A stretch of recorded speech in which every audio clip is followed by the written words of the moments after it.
The job advertisement was a single, dry paragraph on a government jobs portal, but to me, it read like a prayer answered.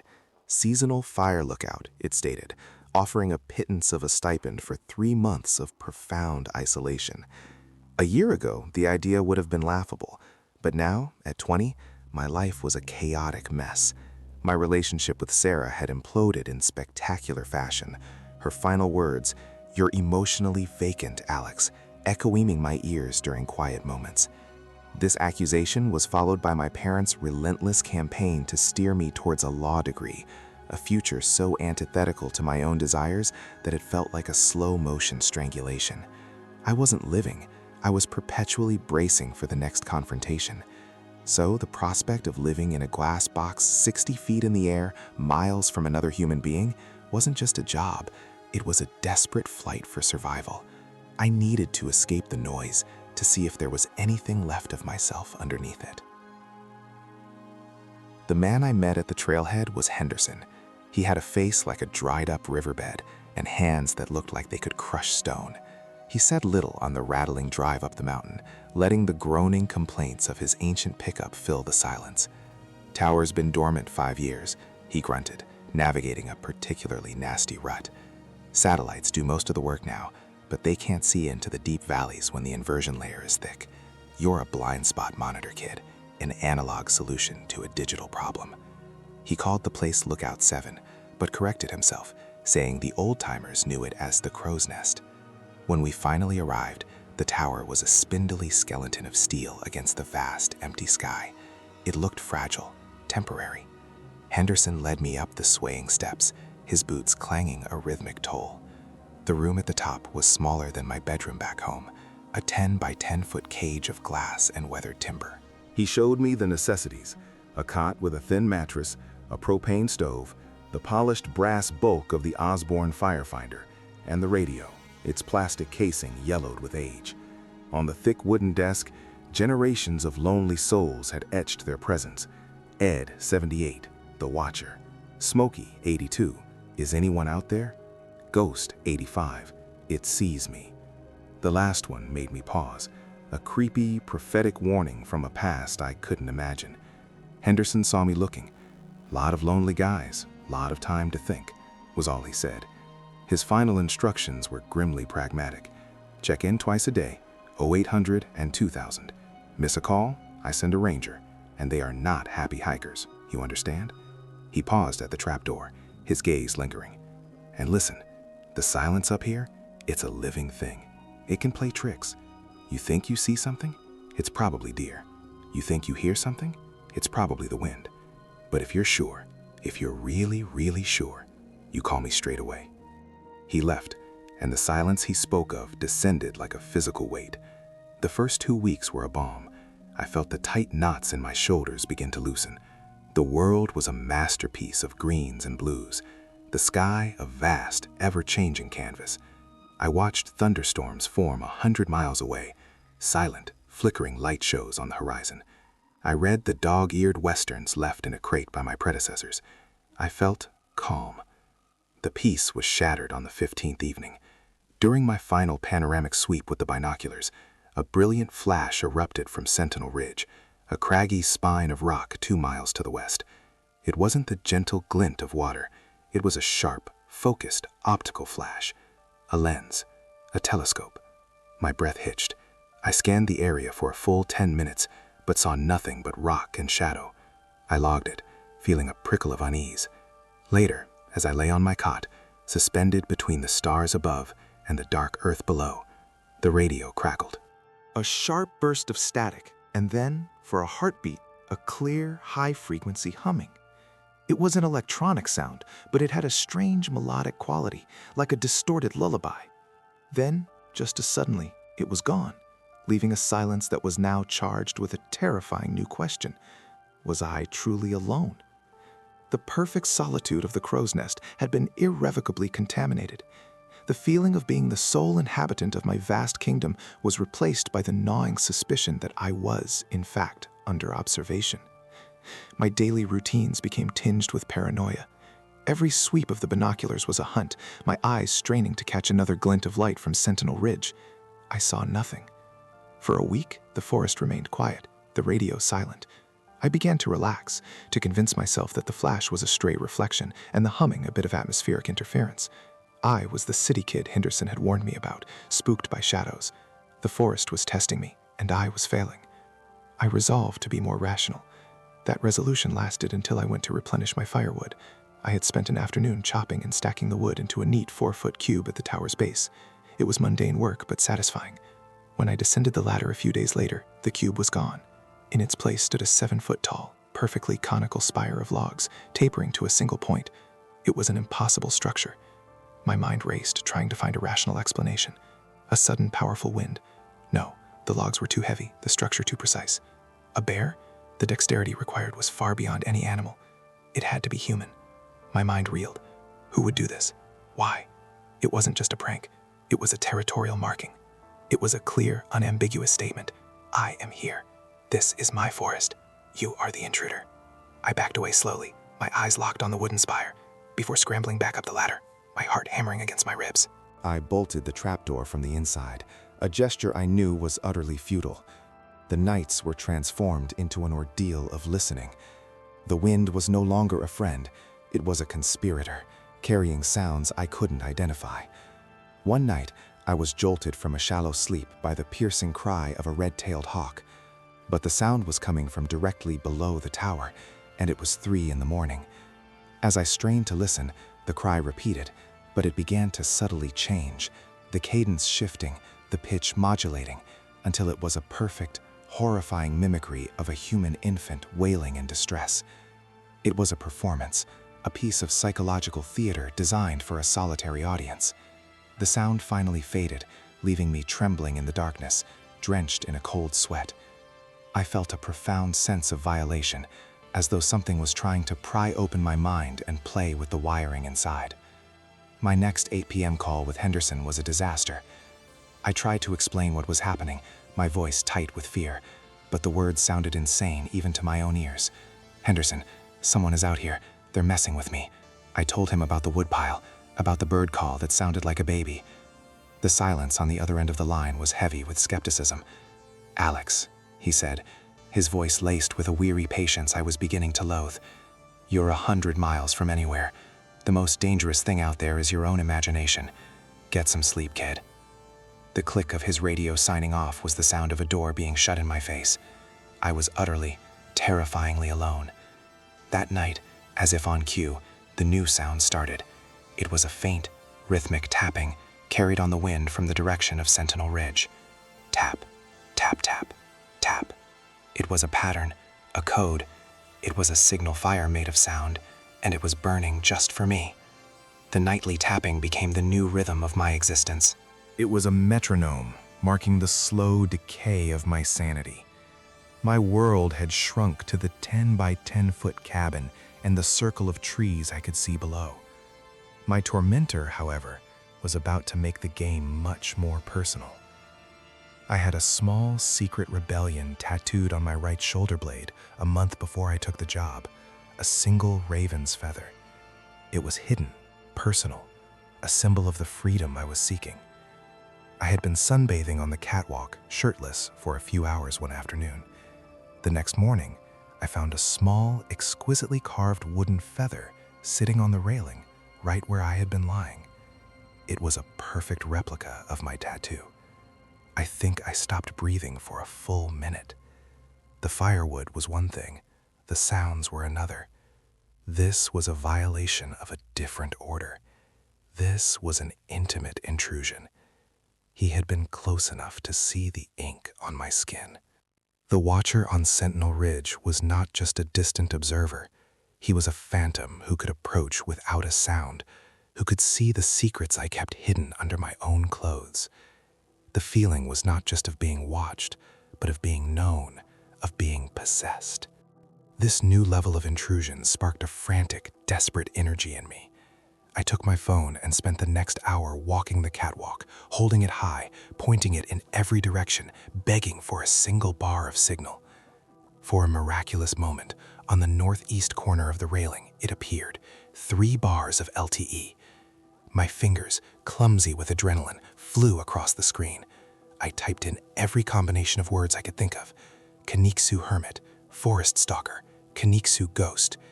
Finally, Silas Kaniksu Forest yielded results. They were fragmented, whispers on the digital wind.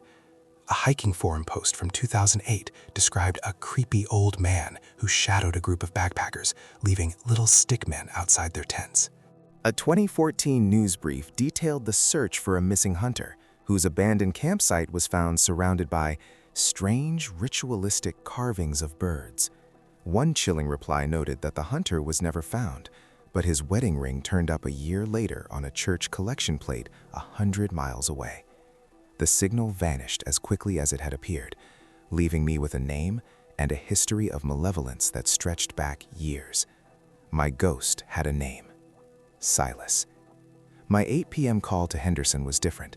The panic was gone, replaced by a cold, hard clarity. I didn't plead or panic. I simply stated the facts. The carved feather, the perfect replication of my hidden tattoo, the name, Silas, the forum posts. I read them to him verbatim. The line was silent for a long time when I finished. The weary patience was gone from Henderson's voice. In its place was a chilling seriousness.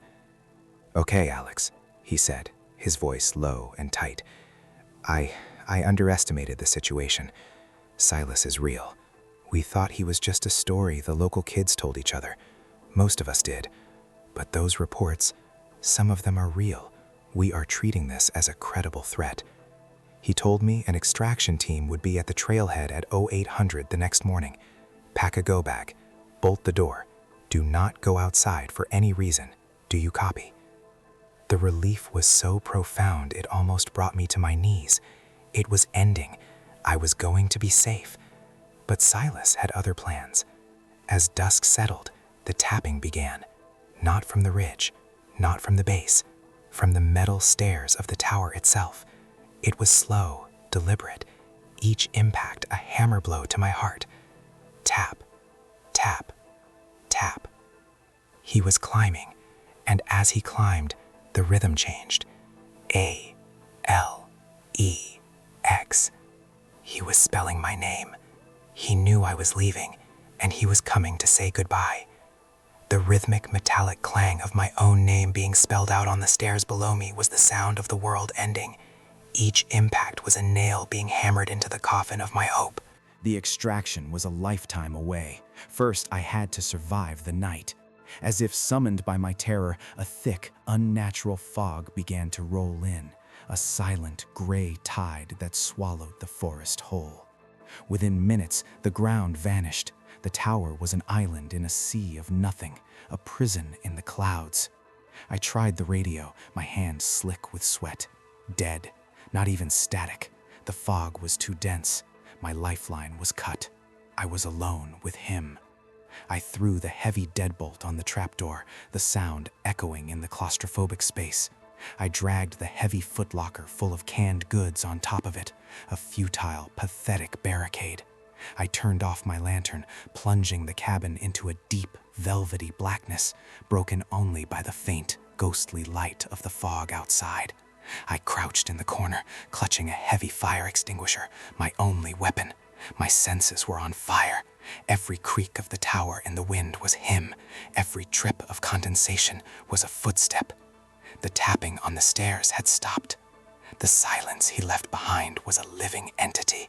It was the silence of the predator that has cornered its prey and is in no hurry to make the kill.